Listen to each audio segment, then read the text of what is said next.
Welcome back, Wolf Gang. This is the Fantasy Fixers Podcast, and I'm your host, Winston Wolf. We have Week 10 in the books, and I'm going to tell you the players to drop and ones to add for Week 11 and the implications that they may have on your fantasy playoffs. Now, usually I have the player that I'm talking about in the video, but I don't have time for it. The information is more important than aesthetics. Let's go over the news and notes first. The biggest injury news has to be Cooper Kupp. He's going to the IR and will miss at least 4 weeks. I am having a very bad day. I am in no mood. This, today, is one of the worst days that I've had in a long time. So he could be right on time for the fantasy playoffs, but shutting him down for the season could be an option. The Rams have nothing to play for, so I have to bring it up that it's on the table that this could be the end of him for this season. Stay tuned.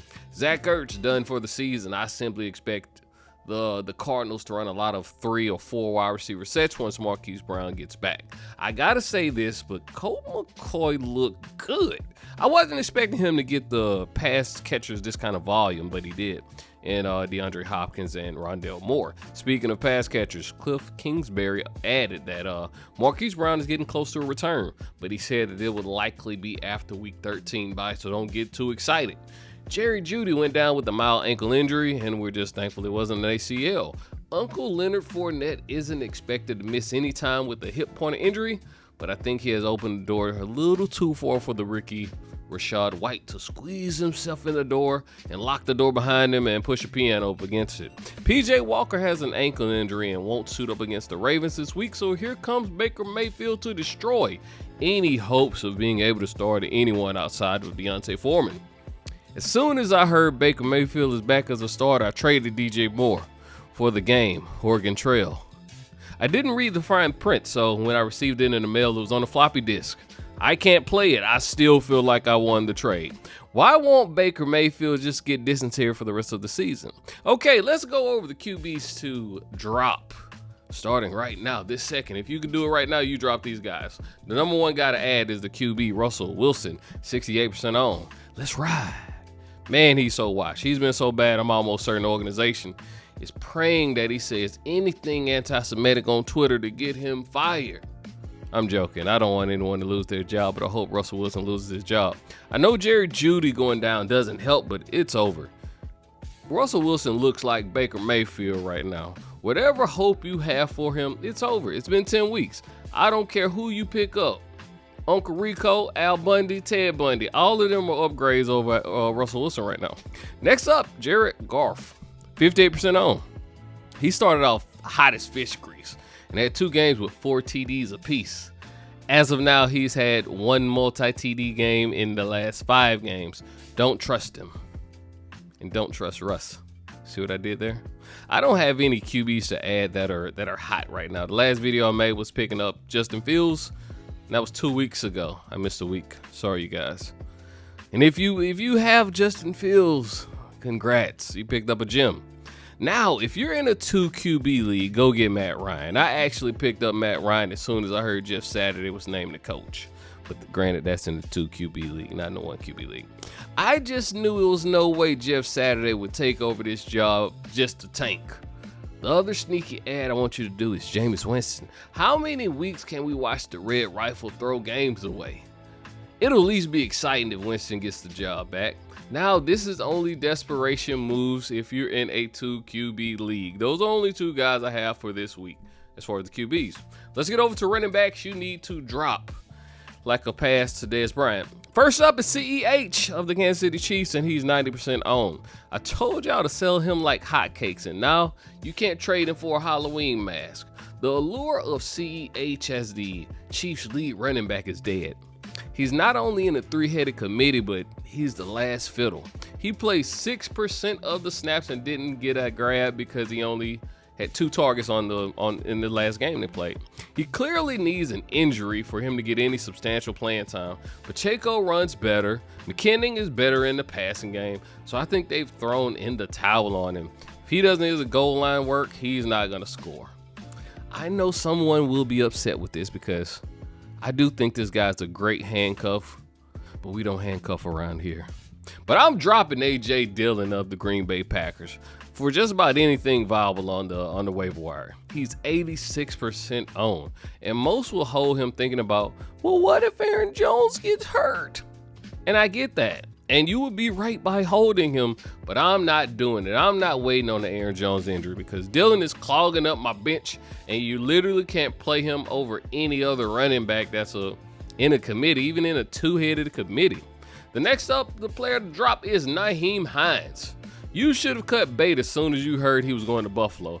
There is no passing downs back for Josh Allen. He's just going to scramble. He doesn't check down, and once again, it's three guys in this backfield, and James Cooks is Nyheim Hines Jr.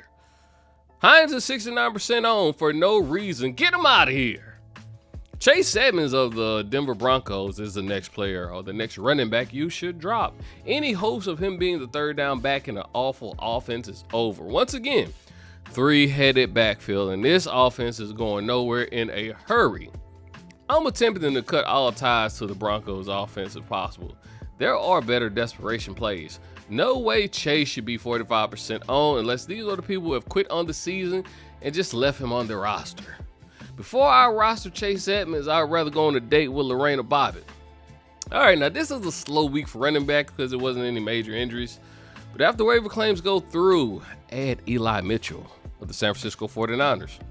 Nobody's going to pick him up because they're like, no, he's the backup to CMC. I don't want that. But he did have 18 carries and looked like he shot out of a cannon every down.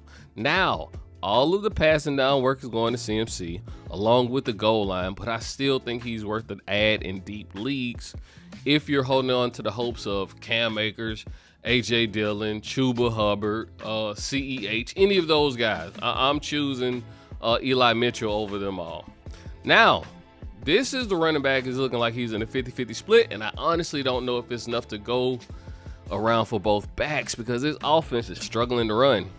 But it's Rachaad White of the Tampa Bay Bucks. Now, he did get the start in Germany against the Seahawks, and Fournette out-touched him 14-11 before going down with a hip pointer. I don't know what that is either. But I'm a little afraid of hip injuries after Chase went down for 4 weeks. So we just don't know, but they said Fournette should be good to go after the bye. The Bucks are on a bye this week, so I honestly wouldn't put in a claim for him. I would try to add him after waivers if I needed immediate help because it can't help you win this week by being on a bye.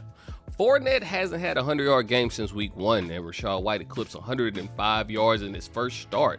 He looks like the more explosive back and has the capability of breaking for big gains, and that's something that Fournette doesn't look capable of doing right now. He's just plodding his way to 10 PPR points.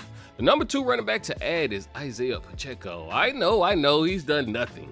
And if they can shoo CH out of the situation, then he might be worth an ad because they'll be in a two-headed committee like they were last week. Like all fantasy managers, you want the backfield to be a two-man wolfpack if possible. Now, I'm not putting in a claim for him. I'm trying to get him in after waivers, especially if I'm in a pinch. But if you're the CEH owner, you need to get him immediately. Clyde Edwards-Helaire had 0 carries and 2 targets, so he's slowly getting phased out of this offense. Pacheco is basically Gus Edwards 2.0 because all his production has to come from the ground. Jerick McKinnon owns the passing downs, and he needs a little attention in PPR leagues because he's a 5-catch, 50-yard guy. So he can be added in, a desperation deep league. All right, let's move on to wide receivers. Now, I usually don't talk about players that are in 50% owned leagues or less. But if Rondale Moore or Garrett Wilson is on your waivers, they should be added immediately. I don't really have any receivers on the drop list, but it's a lot of receivers that I would like to add this week. The number 1 add is Christian Watson of the Green Bay Packers. Just because most remaining people on this list won't have 3 TD upside. They picked him ahead of Romeo Doubs for a reason and trust and believe that Rodgers wants to launch the ball downfield. Guys with big arms don't like to dink and dunk the ball all game. They want to let that thing fly. And when teams don't respect the deep ball, it makes it hard to move the sticks because this is why they draft him as a second rounder. He's 6'4", 4'3" speed. Now, I'm not saying he's going to be a plug-and-play player, but you certainly want him on your bench as opposed to facing him when you could have dropped someone like Wan'Dale Robinson or someone else on your bench that might not score for the rest of the season. The number 2 wide receiver to add is Kadarius Toney of the Chiefs. He's 51% owned. Juju Smith-Schuster could miss time, who went down with a nasty concussion. And Mecole Hardman is dealing with an abdominal injury, so Tony could be forced into Action Jackson. He scored 19 PPR points, along with having 90 scrimmage yards. The ball has to go to somewhere other than Kelsey every down.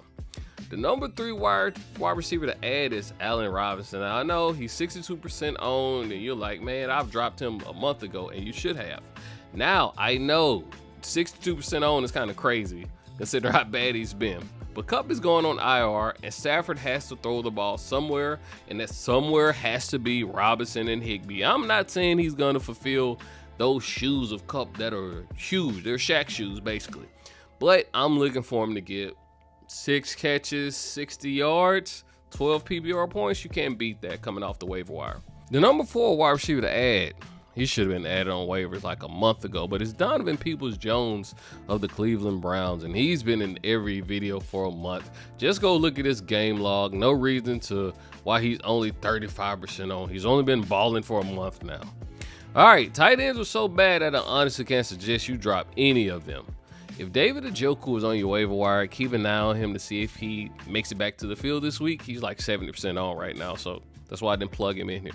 The number 1 tight end to add back to your heart and to break it to Reese's Pieces is Cole Kmet of the Chicago Bears. I hate this ad because I feel like I've just come back to this well so many times. He's burned me like Larry Strong clubfoot. With back-to-back good games and how bad tight end has been, you have to take this plunge. He has 5 touchdowns in the last 3 games and has 2 TDs in back-to-back games, so he has to be added. Now, if you're in a super tight crunch, I mean tight like trying to stay in a size 6.5 shoe so you don't have to pay $80 more before you move to the size 7. I have 30-year-old corns on my feet from staying in that 6.5 too long. Now, if you're in a spot that tight, go and get Juwan Johnson of the New Orleans Saints. And I already feel the disappointment he's going to inflict, but he has back-to-back games with the TD, so he has to be mentioned right about now. But we don't know what that looks like, considering I think Winston takes over this week. In conclusion, these are the guys that should be added and the guys that you should drop for week 11. Good luck on your waivers. Ask me any fancy questions in the comments. I'll be sure to give you an elaborate, detailed response. Thanks for listening. I'm out.